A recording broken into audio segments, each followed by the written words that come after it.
Hai semuanya, terima kasih sudah klik video ini. Seperti yang teman-teman lihat di judul, kali ini aku mau bawain satu cerita yang sebenarnya cukup sangat tragis dan juga cukup sensitif.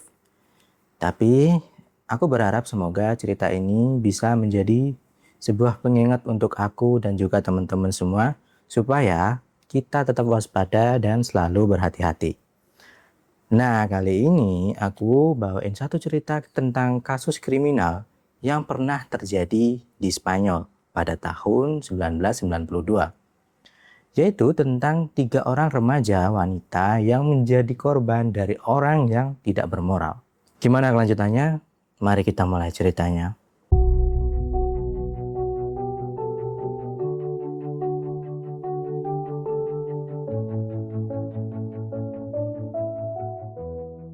Di tahun 1992, di kota kecil yang bernama Alsacer, terdapat satu sekolah SMA yang tengah mengadakan acara yang digelar rutin setiap tahunnya oleh sekolah itu.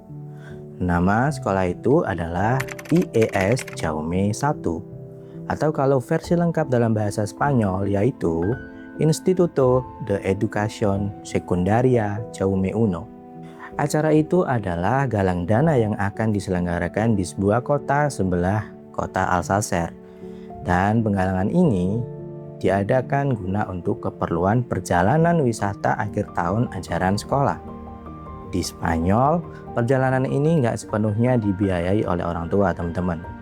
Para siswa diharapkan kreatif untuk mencari dana tambahan agar beban biaya perjalanan menjadi lebih ringan atau bahkan gratis untuk siswa yang kurang mampu. Nah, acara galang dana ini akan dilaksanakan di sebuah bar yang ada di kota sebelah, yaitu nama barnya adalah Bar Color. Di bar seperti Color di Picasen ini memang bekerja sama dengan sekolah-sekolah di sekitar seperti sekolah mereka. Dengan menjual tiket-tiket kepada teman sebaya, para siswa mendapatkan komisi atau persentase keuntungan dari setiap tiket yang terjual untuk ditabung ke kas perjalanan kelas mereka. Para murid ini berencana menggunakan uang hasil penjualan tiket pesta tersebut untuk melakukan perjalanan kelas ke Kepulauan Baleares, yang kemungkinan besar mereka akan pergi ke kota Mallorca atau kota Ibiza, yang mana merupakan favorit destinasi siswa SMA di Spanyol untuk merayakan akhir semester. Lalu pada tanggal 13 November 1992, 3 orang remaja putri bernama Miriam Garcia, Desiree Hernandez, dan juga Antonia Gomez hendak pergi ke Bar Colors yang akan menjadi lokasi galang dana mereka. Usia dari masing-masing remaja putri ini yaitu untuk Miriam 14 tahun, Antonia Gomez 15 tahun, dan Desiree Hernandez 14 tahun. Tapi sebenarnya salah satu dari mereka yaitu Antonia Gomez baru aja sembuh dari sakit flu yang cukup parah selama beberapa hari sebelum malam itu. Tapi karena Antonia sudah merasa lebih baik, dia sangat bersemangat untuk keluar rumah dan merayakannya bersama kedua sahabatnya, yaitu Miriam dan juga Desiree. Lalu karena ayah mereka nggak ada yang bisa mengantar, mereka bertiga memutuskan untuk mencari tumpangan mobil dari jalan atau yang biasa disebut hitchhiking. Kegiatan ini umum dilakukan pada saat itu karena terbatasnya jumlah transportasi umum pada malam hari. Dan juga didukung dengan jarak yang nggak begitu jauh, sekitar 2-3 km dari rumah mereka. Jadi orang tua mereka pun hanya mengingatkan mereka untuk berhati-hati di jalan. Lalu nggak lama kemudian, sebuah mobil sedan kecil bermerek Opel Corsa berwarna putih berhenti dan menghampiri mereka bertiga.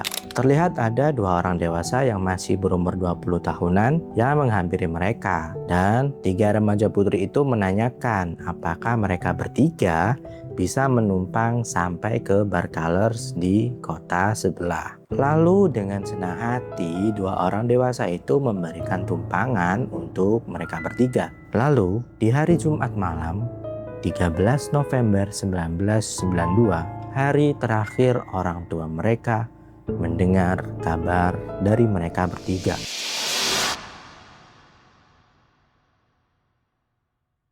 Jam sudah menunjukkan pukul 10 malam. Ayah dari Miriam Garcia, yaitu Fernando Garcia, mulai khawatir karena sejak mereka bertiga berangkat sampai saat jam 10 malam mereka belum juga pulang. Diketahui mereka bertiga berangkat pada jam 6 sore dan seharusnya pesta sudah berakhir. Mereka juga seharusnya udah ada di rumah. Jam 11 malam, akhirnya Fernando Garcia yang saat itu sedang sakit akhirnya memaksakan dirinya untuk menjemput anaknya yang tidak kunjung pulang. Setelah Fernando Garcia sampai ke Bar Colors, ternyata teman-temannya nggak ada yang melihat mereka bertiga sama sekali di sana sejak pesta dimulai. Fernando Garcia mulai khawatir dengan mereka bertiga dan menelpon teman-teman anaknya yang lain yang sudah pulang. Ternyata jawabannya sama, teman-teman. Nggak ada satupun yang melihat Miriam, Antonia, dan Desiree di Bar Colors malam itu. Karena nggak ada kabar sama sekali dari anaknya, akhirnya Fernando menghabiskan sisa malam itu dengan menyisir jalanan antara Alsacer dan Picasen menggunakan mobilnya sebelum akhirnya menuju kantor polisi pada pukul 6 pagi untuk membuat laporan resmi tentang hilangnya 3 orang remaja putri. Tapi di kantor polisi itu dia dibuat frustasi karena polisi awalnya menganggap remeh laporannya. Polisi bilang, "Tenanglah Pak, mereka pasti hanya bersenang-senang dan akan pulang setelah tidur di rumah temannya." Fernando bersikeras bahwa Miriam adalah anak yang sangat disiplin dan gak mungkin tidak memberikan kabar jika ingin menginap di rumah temannya. Dan di lain sisi juga, semua teman Miriam sudah dihubungi dan gak ada yang tahu atau bahkan melihatnya di malam itu.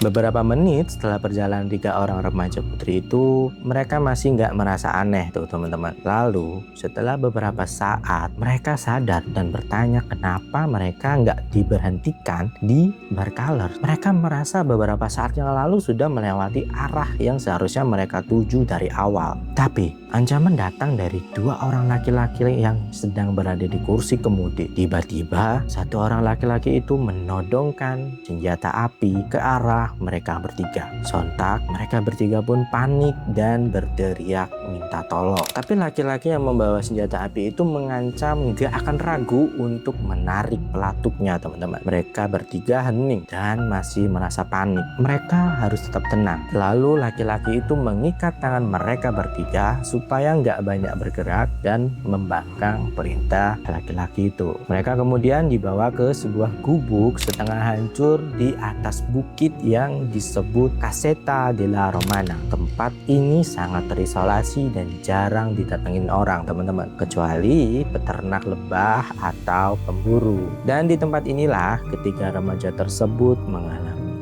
penderitaan yang luar biasa. Ketiga remaja itu harus merasakan siksaan dari 2 orang laki-laki yang tidak bermoral, mulai dari kekerasan fisik, penyiksaan, dan juga tindakan asusila yang dilakukan tanpa rasa ampun oleh mereka berdua. Ketiga korban kemudian dibawa ke sebuah lubang yang telah digali yang letaknya tidak jauh dari gubuk tersebut. Lalu kemudian salah satu laki-laki maju untuk mengeksekusi dan menghilangkan nyawa ketiga remaja putri itu.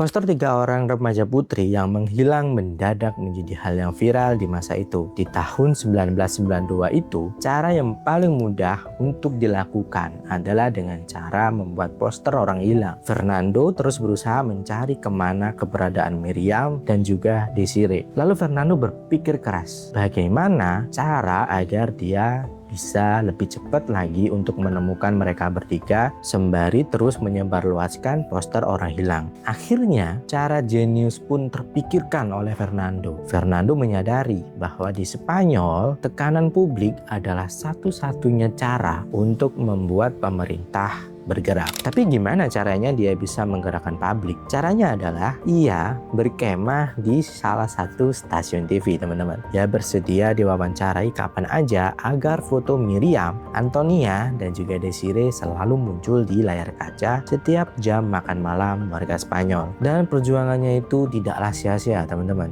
Fernando berhasil mengubah kasus ini dari 3 remaja hilang di desa menjadi masalah nasional. Seluruh Spanyol akhirnya ikut mencari keberadaan 3 remaja putri itu. Fernando memimpin ratusan relawan untuk berjalan kaki menyisiri kebun-kebun jeruk, parik, dan juga gudang tua di seluruh wilayah Valencia. Ia mengordinasikan pemasangan jutaan poster di seluruh Spanyol, teman-teman. Dari mulai terminal bus hingga bandara internasional. Tekanan publik yang masif dari Fernando Garcia membuat pihak berwenang Spanyol berada dalam posisi yang sangat sulit dan terpojok. Respon mereka berubah dari yang awalnya santai menjadi sangat aktif untuk membantu. Kepolisian juga mengerahkan unit pencarian khusus, termasuk melalui helikopter, anjing pelacak, dan penyelam untuk menyisir sungai serta sumur-sumur tua. Lalu kabar baik datang dari seorang saksi yang mengatakan bahwa dia sempat melihat kendaraan yang melintas di sekitar lokasi 3 remaja putri itu melakukan hitchhiking atau nebeng lah biar gampang. Seorang saksi itu bernama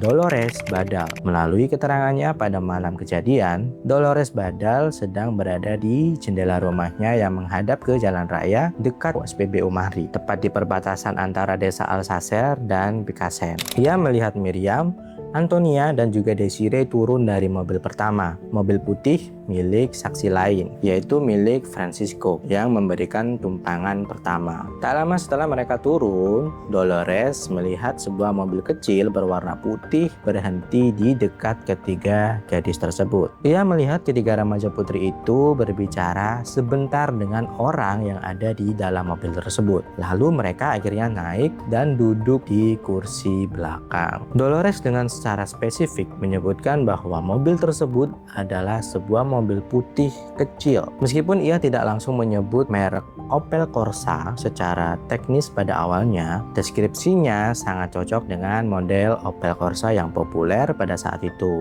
Berkat informasi mobil putih kecil, polisi mulai memeriksa ribuan pemilik mobil Opel Corsa di seluruh provinsi Valencia.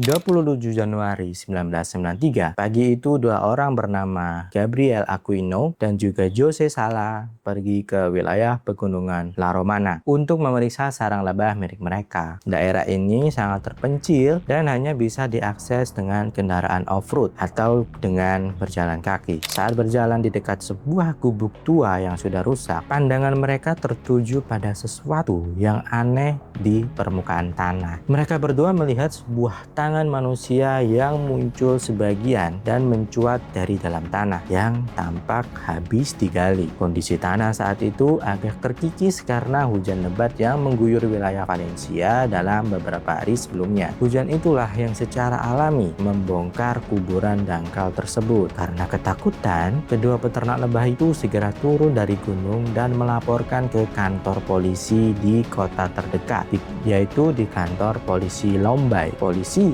awalnya sempat ragu, namun saat mereka tiba di lokasi untuk menggali sedikit, mereka menyadari bahwa itu adalah makam massal. Di lubang itu ditemukanlah 3 jenazah yang ditumpuk dalam satu lubang. Tubuh mereka dibungkus dengan karpet besar yang diambil dari gubuk di dekat sana. Melalui pakaian yang masih melekat seperti jaket dan juga sepatu, serta perhiasan kecil, polisi segera menduga kuat bahwa ini adalah ketiga gadis dari Alsacer yang menghilang selama 75 hari. Saat polisi menyisir area sekitar lubang kubur, beberapa meter dari lokasi mayat, mereka menemukan sobekan kertas kecil yang kotor. Telah disusun seperti puzzle. Kertas itu adalah resep dokter yang baru saja digunakan. Nama yang tertera di sana adalah Enrique Engels. Bukti inilah yang malam itu juga menuntun polisi langsung ke rumah keluarga Engels, di mana mereka akhirnya menemukan mobil Opel Corsa dan menangkap salah satu pelakunya, yaitu Miguel Ricard.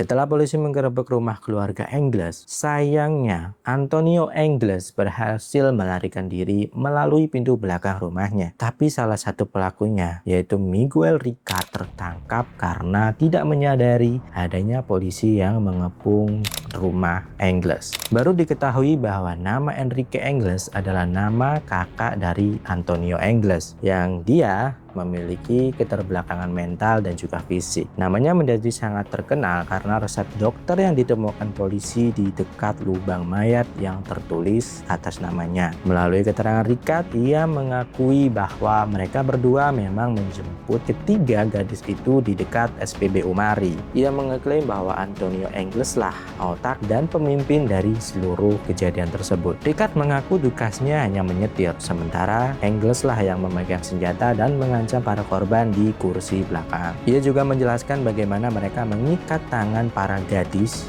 dan membawa mereka ke pegunungan. Ia mengakui adanya tindakan asusila secara berulang kali dan penyiksaan fisik yang sangat keji terhadap ketiga gadis tersebut selama berjam-jam. Ia memberikan detail spesifik tentang alat-alat yang digunakan untuk melakukan tindakan kejam tersebut, yang kemudian terbukti akurat berdasarkan hasil otopsi jenazah 3 remaja putri itu. Ricard juga menyatakan bahwa setelah penyiksaan berakhir, mereka memutuskan untuk menghilangkan nyawa ketiga remaja putri itu agar tidak ada saksi. Ricard juga bersaksi bahwa Antonio Engels lah yang menarik pelatuk senjata apinya dan menembak ke kepala ketiga korban itu satu persatu di tepi lubang kubur. Ricard mengaku ia hanya membantu menggali lubang dan menyeret jenazah ke dalamnya, lalu menutupi mereka dengan tanah dan karpet tua. Akhirnya, Miguel Ricard dijatuhi hukuman 170 tahun penjara. Namun, sayangnya karena perubahan undang-undang di Spanyol, ia dibebaskan pada tahun 2013 setelah hanya menjalani sekitar 21 tahun masa hukuman. Jelas reaksi publik Spanyol terhadap kasus The Alsacer Girls, terutama saat pembebasan Miguel Ricard pada tahun 2013, bisa digambarkan sebagai kemarahan nasional, trauma kolektif, dan ketidakpercayaan total terhadap sistem hukum di negara Spanyol. Tapi sayangnya hingga saat ini Antonio Engels tidak diketahui keberadaannya. Banyak teori yang mengatakan bahwa Antonio sudah meninggal atau berganti identitas. Tapi dari lolosnya Antonio, timbul noda di nama baik kepolisian setempat yang dinilai publik tidak cukup tanggap dan juga responsif. Dari kasus ini kita bisa mengambil banyak pelajarannya teman-teman, teruntuk para orang tua dan juga remaja yang lagi aktif-aktifnya untuk mencari jati diri. Dan semoga kasus seperti ini nggak terulang kembali di masa depan. Oke, itu dia ceritanya teman-teman. Kalau ada salah-salah kata atau detail yang terlewat, teman-teman bisa tulis di kolom komentar di bawah. Terima kasih sudah menonton, sampai jumpa di video selanjutnya. Saya Lendra, bye.